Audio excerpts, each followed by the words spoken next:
Ready for a deep dive into a world most of us can't even imagine.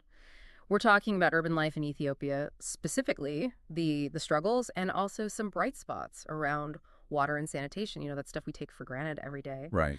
And our source material is really interesting, a firsthand account from someone who spent 10 days fully immersed in this world. Yeah. What really jumps out from this source is how much time people, women in particular, are dedicating to water and sanitation every single day. Yeah. Like we're talking up to 11 hours. 11 hours. Yeah. Wow. Yeah. 11 hours a day Mm. just for these basic needs. It's unbelievable. It's hard to fathom that kind of commitment, especially because we know Ethiopia has, on paper at least, these progressive policies that are supposed to ensure equal access to water and sanitation. So what's the disconnect? Well, the source paints a really, it's a stark picture of this gap between policy and the reality people are facing. It's not that the laws aren't there, but the implementation is weak. Hmm. It's described as, some officials even called it paper tigers. So they look good, but they don't really have any teeth. Exactly. Exactly. No bite. So if the policies are there, then why aren't they making a difference? Well, the source points to a few factors, but a major one is, corruption. For example, there's a directive requiring utilities to budget for something called gender mainstreaming, Okay. ensuring women's needs are included in water and sanitation planning. Yeah. But the source uncovers that these funds often get siphoned off. Oh, wow. They're used for totally different purposes, good intentions just vanishing. It's so frustrating. So is it just about money going missing, or is it also about, who's actually making the decisions? That's a really good point, and the source touches on that too. There's a definite lack of women in leadership positions within the water and sanitation institutions. Oh, So basically, decisions are being made without the perspective of those who are most affected. And the World Bank, actually, they've pointed out that this kind of gender imbalance in leadership is a huge problem. It's a problem worldwide, not just in Ethiopia. It hinders progress on water and sanitation goals everywhere. Yeah, that makes a lot of sense. I mean, if the people who are most impacted aren't part of the decision-making process, then how can the solutions actually meet their needs? Absolutely. And it's clear these policy failures are having, real human consequences. What does the source tell us about, how this impacts people's daily lives? Well, the source shares some really powerful stories. It really brings this to light. Imagine starting your day before sunrise, not with, with coffee or tea, but with a long walk to fetch water, Wow. and then standing in line for hours at a public tap just to get water for your family. And that's, before you even start thinking about all the other sanitation needs of the family. This is the reality for a lot of women in this city. Yeah, it's a powerful reminder of how much we take for granted in our lives, but the source doesn't just paint a bleak picture, right? There are some hopeful signs too, right? Oh, absolutely. Right. There are definitely challenges, but there are also communities that are really pushing for change and making a difference. For instance, young girls are missing school because of the lack of menstrual hygiene facilities. Mm. But at the same time, you have these dedicated health workers. They're going door to door educating people about menstrual health, That's great. and they're advocating for better facilities. It's encouraging to see people, taking action and trying to fill those gaps. What other positive examples did the source find? One that stood out was the rise of youth cooperatives. Oh, interesting. Yeah, they're actually managing public toilets. And while there's, still a lot of work to do, like in terms of equal representation, it's still a step towards community ownership and making things more inclusive. So even though the situation might seem daunting, overall, these examples show that change is possible. Yeah. But I imagine, trying to shift these deeply ingrained cultural beliefs, that's got to be a tough battle. Yeah, you're absolutely right. The source makes it clear those beliefs make things a lot harder. Mm. For example, plumbing and engineering, it's, still often seen as men's work. Right. And that really limits women's participation. It just perpetuates this cycle of inequality. It's like there's this invisible barrier. It's built on these assumptions, and it's not just about jobs either, right? The source also talked about safety and stigma around public toilets, especially for women. That's right. Yeah. And even just the topic of menstrual health, it's still taboo. It makes it really hard to address the challenges that women face. Yeah, it's a complex issue. We're not just talking about infrastructure. We're talking about changing how people think. Exactly. Yeah. But even within that challenging landscape, there are some really inspiring individuals and communities that are finding ways to, chip away at those barriers bit by bit. This is a perfect place to stop for part one. We've gone from these policy failures to personal struggles to those early signs of hope, but we're just getting started. Welcome back to our deep dive into urban washish in Ethiopia. And last time, we were talking about how these challenges really impact different groups in different ways. So let's unpack that a bit more. We talk about all that time women spend on water and sanitation chores, but what are I guess, like the ripple effects of that?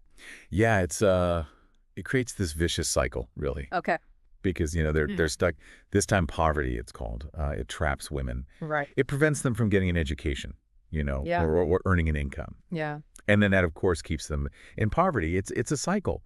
And Source really emphasizes how invisible their contributions are. Right. It's not just, the physical labor, it's also the missed opportunities, Yeah. right? The potential. And we can't forget about people with disabilities either. I mean, they face a whole other set of obstacles. Absolutely. Yeah. The Source doesn't shy away from that. It's a picture of exclusion. Mm. A lot of public facilities just don't have, even basic accessibility features, ramps or handrails. Yeah. And more importantly, people with disabilities are left out of the decision-making Right. completely. Their voices aren't heard. It's like we're saying, here's a solution, but it only works if if you fit into a very specific category. It highlights how important it is to have, representation. Right. And inclusive planning. Absolutely. One thing that really struck me in the source was the impact on kids, especially girls. Right. There's this one quote from a girl. She said, "I'd rather stay home than face the embarrassment at school." Oh, wow. Because of the lack of facilities. It's heartbreaking. Yeah, it's not just inconvenient. It affects their dignity, Yeah. their safety, their education. And it shows how connected all these issues are, right? Like a lack of basic sanitation can literally affect a child's future. We've been talking about challenges, but let's talk about some of the cultural barriers, right? Right. Yeah. That make these problems even harder to solve. We were talking about how, plumbing and engineering are seen as men's work. Yeah. But is anyone trying to change that perception? Yes, actually. The Source mentions some positive initiatives, Yeah. like programs to get girls into, science and technology. That's great. And they highlight, they showcase women who've been successful in those fields. Okay. Yeah. It's about planting that seed early on, showing them these are possibilities. It's not just for men. That's a good approach, but I imagine these programs face a lot of resistance too, right? Oh, of course. It takes, change takes time. Yeah. Especially when you're dealing with these beliefs that are so ingrained. That's why the Source talks about, getting men and boys involved as allies. Oh, that's interesting. It's not about, men versus women. It's about showing how everyone benefits from gender equality. Right. Yeah. And then there's the whole stigma around menstrual health. Right. It's amazing that these health workers are going door to door, but I mean, is that really enough to break the silence? It's a start. Yeah. But the Source argues that, we need bigger change, like in society as a whole. Right. Like better sex education in schools. Yeah. More open conversations within families. More positive media representation, to make menstruation seem normal. It's about making it okay to talk about it. So going back to those seeds of hope we were talking about, what are some actual solutions from this source that seem to be working? Well, one is those youth cooperatives. Oh, yeah. Right. The ones running the public toilets. Right. It's, it's not perfect. Yeah. The Source points out that men are still dominating the leadership roles. Yeah. But it's something. It's young people taking charge. Yeah. Coming up with solutions. It's like that saying, nothing changes if nothing changes. Yeah. It's great that these young people are, taking initiative instead of just waiting for someone else to come fix it. Exactly. And the Source also highlights the work of those health workers in the city, the urban health extension workers. Right. They're not just focused on menstrual hygiene. They're also spreading, basic information about sanitation. Yeah. Throughout the community. They're doing amazing work. Yeah. Unsung heroes. Speaking of progress, the source mentioned accessible toilets being built. Oh, right. Is that like a a sign of more to come? Yeah, it shows how powerful inclusive planning can be.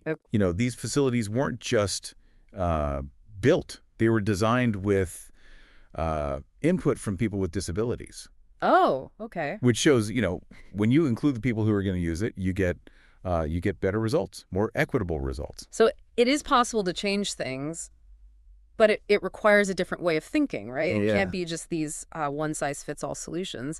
But even with all these positive examples, there's still a long way to go. Right. Oh. Oh, for sure. But the source really stresses collaboration. Hmm. It's got to be the governments, the NGOs, the international organizations Hmm. like the World Bank, Hmm. all working together, pooling their resources. Like that proverb, if you want to go fast, go alone. If you want to go far, go together. Yes, exactly. And the source is emphasizes that it can't just be top down. Right. We need to involve the communities every step of the way, listen to them, because they know what they need. This deep dive has been so insightful, but I feel like we're just scratching the surface. Yeah. What else does the source get into? Well, even though we've seen some progress, the source also, dives into some of the systemic barriers, Okay. the ones within these institutions that make change really hard. And we need to understand those better if we want to really understand urban wash and how to create a more equitable future. We're definitely going to need a part 3 for that. We're back for the final part of our deep dive on urban wash in Ethiopia. And things are about to get even more interesting. We've talked about those personal struggles, those hopeful signs, but now it's time to really tackle the bigger issues, Right. the systemic barriers that get in the way of change. What does our source say about how these institutions actually work, behind the scenes? It really comes down to accountability, or the lack of it. Yeah. And enforcement. I mean, you can have amazing policies, but if no one's making sure they're followed, they're useless. Yeah, it's like this gap between what they say they're going to do and what's really happening. How do we close that gap? I mean, where do you even start? The source points to transparency as a starting point. Okay. Like, imagine if budgets and spending records were open to the public. Everyone could see them. Right. That would create checks and balances. So it'd be way harder to divert money, or misuse it. So it's about, bringing things out into the open, Yeah. letting everyone see what's going on. What other strategies does the source talk about for holding people accountable? Monitoring and evaluation are super important, and they have to be independent. So we need groups that aren't tied to the government or the organizations running these programs, to come in and assess how effective things are. Okay. You can see what's working, what's not, and they can hold people responsible for their promises. So it's like having an impartial judge, right? Making sure everything's fair. Right, exactly. But it can't just be outsiders looking in, right? No. The source talked about how important it is to involve the community. Oh, absolutely. Who better to give feedback than the people who are actually affected by these policies? Right. When you involve the community in monitoring, you make sure the evaluation is, grounded in reality. Right. It reflects your lived experiences. We've talked a lot about involving the community throughout this deep dive. Yeah. But how do we make sure they're not just giving opinions? How do we make sure those voices are actually shaping the decisions, especially the voices of people who are often ignored? That's where participatory planning comes in. Okay. It's about really changing, who has the power Yeah. and getting communities involved in every step of the process, from figuring out what the problems are to, brainstorming solutions and designing the programs and even deciding how the money's spent. So it's not just about getting invited to a meeting after everything's already decided. Exactly. It's about being involved from the very beginning. Yeah, but that also means we need to build capacity within those communities. Yeah. Give them the knowledge and the skills they need to participate in these, sometimes complicated processes. Mm-hmm. It's about empowering them, not just asking their opinion. So they can be the ones driving the solutions, not just waiting for someone else to come fix things. Exactly. But even if we do all that, we still have those deep-seated cultural beliefs to deal with. How do we address those within the institutions themselves? That's a crucial point. Yeah. Because if the people making the decisions If they come from a culture that doesn't value gender equality or sees disability or menstrual health as taboo, Hmm. then it's going to be really tough for them to create policies that are inclusive and that actually work. It's like trying to, bake a cake with bad ingredients. Yeah. You can follow the recipe perfectly, but it's still not going to taste good. Exactly. And that's why the source emphasizes that we need to address these cultural barriers everywhere. At all Yeah. levels. We need to change mindsets within the institutions and in society as a whole. So, how do you start changing these really ingrained beliefs, especially within the government and, these big organizations? Well, education's a good place to start. Okay. Like imagine if all government officials and community leaders, even the people working in water and sanitation, Mhm. if they all had training on gender sensitivity and disability awareness. So it's about, helping them see things from a different perspective. Exactly. But it's not just you said it. And that's what makes this such a fascinating topic. It's about those connections. Understanding that when we make progress in one area, like improving water and sanitation, it has a positive impact on everything else. It's been quite a journey, from those personal stories of struggle to those glimmers of hope and now to understanding the bigger picture. What's the one thing you hope listeners take away from this deep dive? I hope they come away with a sense of, I guess, a sense of both how complex this issue is, but also how much potential there is for progress. The challenges are there, but so is that human spirit of innovation and resilience, and that desire to make the world a better place. This deep dive has given me a lot to think about, and I hope it's done the same for you, dear listener. Remember, even small actions can create big change. So what will your ripple be? Until next time, keep diving deep.